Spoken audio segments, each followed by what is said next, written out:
બ્રહ્માજી તેમને કહ્યું કે શંખચૂડ પૂર્વજન્મમાં શ્રી કૃષ્ણનો મિત્ર સુદામા હતો. પણ ચિંતા ના કરશો, હું એ વિશે ભગવાન શિવની સલાહ લઈશ. એમ કહીને બ્રહ્માજી દેવતાઓ સાથે શિવલોકમાં ગયા. તે સમયે કેટલાક લોકો શિવજીની આસપાસ બેઠા હતા. માતા પાર્વતી તેમની સાથે રત્નજડિત સિંહાસન પર બિરાજમાન હતા. અને ગીતો અને નૃત્ય વગેરે થઈ રહ્યા હતા. જ્યારે તેમને તક મળી ત્યારે દેવતાઓએ શિવજીની પ્રાર્થના કરી અને શંખચૂડ વિશે જણાવ્યું. શિવજીએ કહ્યું કે હું શંખચૂડ વિશે જાણું છું. તે દેવી રાધાના શ્રાપથી આ જન્મમાં અસુર બની ગયો છે. અને તે શ્રી કૃષ્ણના મિત્ર સુદામાનો પૂર્વજન્મ છે.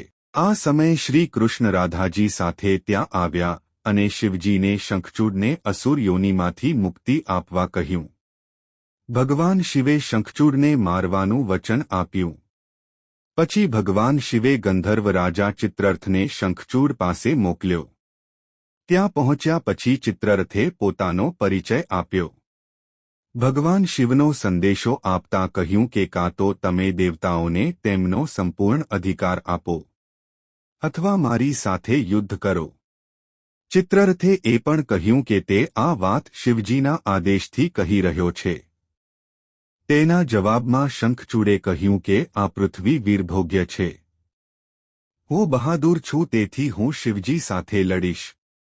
હું કાલે જ રુદ્રલોકમાં યુદ્ધ માટે તૈયાર થઈને આવીશ. શંખચૂડનો આ સંદેશ સાંભળીને ભગવાન શિવ ખૂબ જ ક્રોધિત થયા અને વીરભદ્ર, ભદ્રકાલી વગેરેને બોલાવીને શંખચૂડને મારવાનો આદેશ આપ્યો અને પોતે દેવતાઓ સાથે ગયા. તેમની સાથે 8 વાસુઓ, 8 ભૈરવ, રુદ્ર, સૂર્ય, અગ્નિ, ચંદ્ર, કુબેર, યમ વગેરે ચાલવા લાગ્યા. માતા કાલી પણ તેમની સાથે હતા અને તેમની જીભ એક યોજના હેઠળ લપલપી રહી હતી. તેણીએ તેમના હાથમાં ખપ્પર પકડ્યો હતો. તેમની સાથે 3 કરોડ યોગિનીઓ અને 3 કરોડ ડાકિનીઓ હતી. બીજી બાજુ શંખાચૂડ તેના મહેલમાં આવ્યો અને તેની પત્ની તુલસીને આખી વાર્તા સંભળાવી. અને તેણે સવારે શરૂ થનારા યુદ્ધ વિશે પણ જણાવ્યું.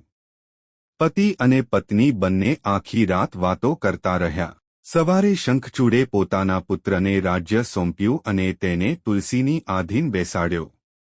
પછી તેણે પોતાની સેના તૈયાર કરી અને યુદ્ધ માટે પ્રયાણ કર્યું. તેણે પુષ્પભદ્રા નદીના કિનારે પડાવ નાખ્યો અને શિવાજીની સેનાની પ્રતીક્ષા કરવા લાગ્યો. ભગવાન શિવે શંખચૂડના દૂતને કહ્યું કે તમે તમારા સ્વામીને કહો કે દેવતાઓ સાથેની દુશ્મનાવટ છોડી તેમની સાથે સંધિ કરે. તેમને તેમનું રાજ્ય આપે. જીવોનો આ રીતે વિરોધ કરવો યોગ્ય નથી. તમે કશ્યપના સંતાન છો. ત્યારે દૂતે કહ્યું, હે પ્રભુ, તમે જે કહો છો તે સાચું છે. પણ બધો દોષ અસુરોનો નથી. તમે દેવતાઓના પક્ષપાતી છો. તમારે આમ ના કરવું જોઈએ.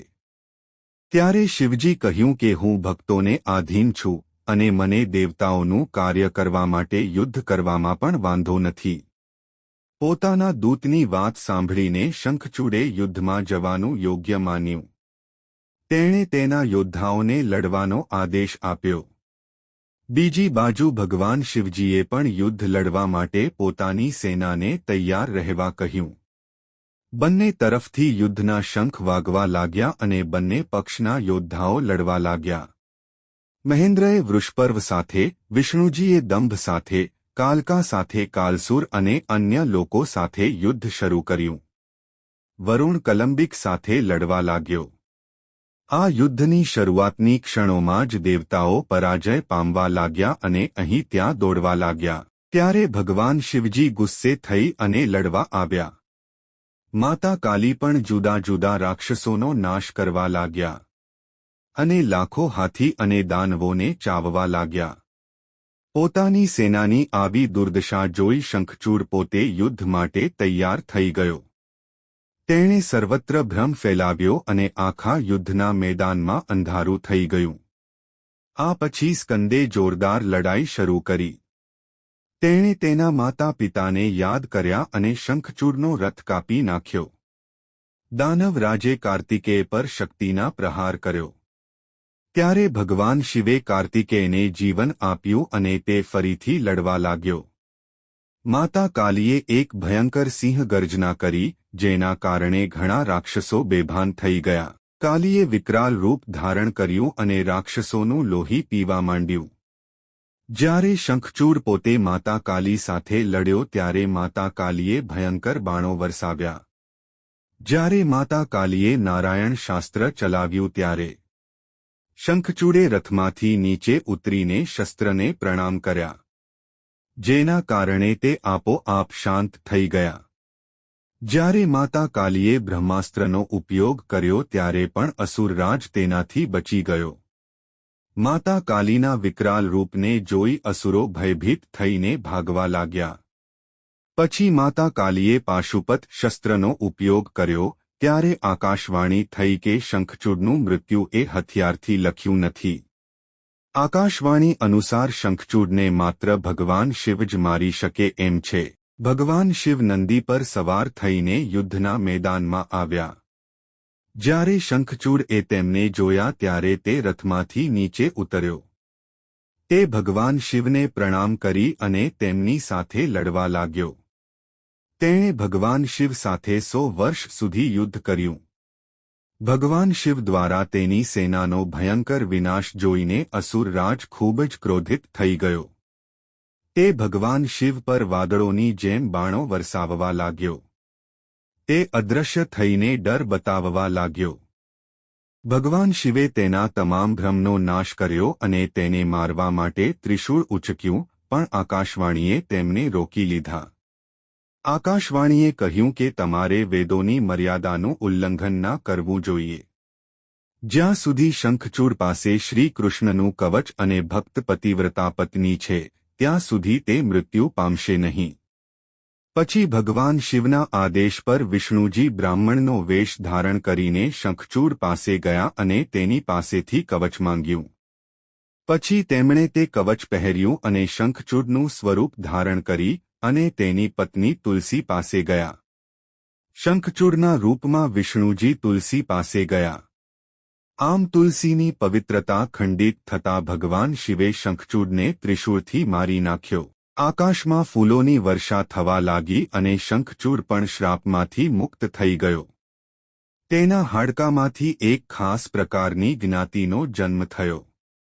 આ પછી બ્રહ્માજીએ આગળની કથા સંભળાવતા કહ્યું, જ્યારે વિષ્ણુજી શંખચૂડનું રૂપ ધારણ કરીને તેની પત્ની તુલસી પાસે પહોંચ્યા ત્યારે તુલસીએ તેમને પોતાનો પતિ માનીને આસન પર બેસાડ્યા અને વ્યંગપૂર્વક યુદ્ધના સમાચાર પૂછ્યા.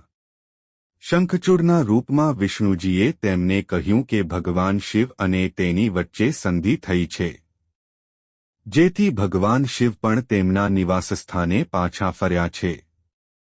પરંતુ સમાગમ દરમિયાન તુલસી વાસ્તવિકતાથી વાકેફ થઈ અને તેમને શ્રાપ આપવા તૈયાર થઈ.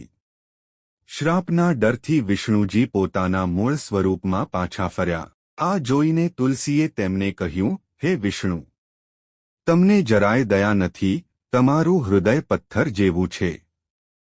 તમે કપટથી તમારા ભક્તની હત્યા કરી છે અને મારી પ્રતિજ્ઞા તોડી છે. ઈચ્છા તો થાય છે કે તમને પણ પથ્થર બનાવી દઉં. આમ કહી તે રડવા લાગી. તેમનો વિલાપ સાંભળીને વિષ્ણુજીએ શિવનું સ્મરણ કર્યું. ભગવાન શિવે તુલસીને સંસારની નશ્વરતા સમજાવી અને કહ્યું કે તમે તુલસી નામનો છોડ બનીને દૈવી સ્વરૂપ ધારણ કરી હરિ સાથે ભ્રમણ કરશો. તમે ક્ષીરસાગરની પત્ની પણ બનશો અને તમારા શ્રાપને લીધે વિષ્ણુ નદીના પાણીમાં પથ્થર બનીને રહેશે. જ્યારે જંતુઓ એ પથ્થરને કાપીને ગોળ કરી દેશે ત્યારે તેને શાલિગ્રામ કહેવામાં આવશે. આગામી કથા સાંભળવા માટે ભાગ 28 જોવો. જો તમને આ વિડિયો પસંદ આવ્યો હોય તો વિડિયોને લાઇક કરો અને ચેનલને સબસ્ક્રાઇબ કરો.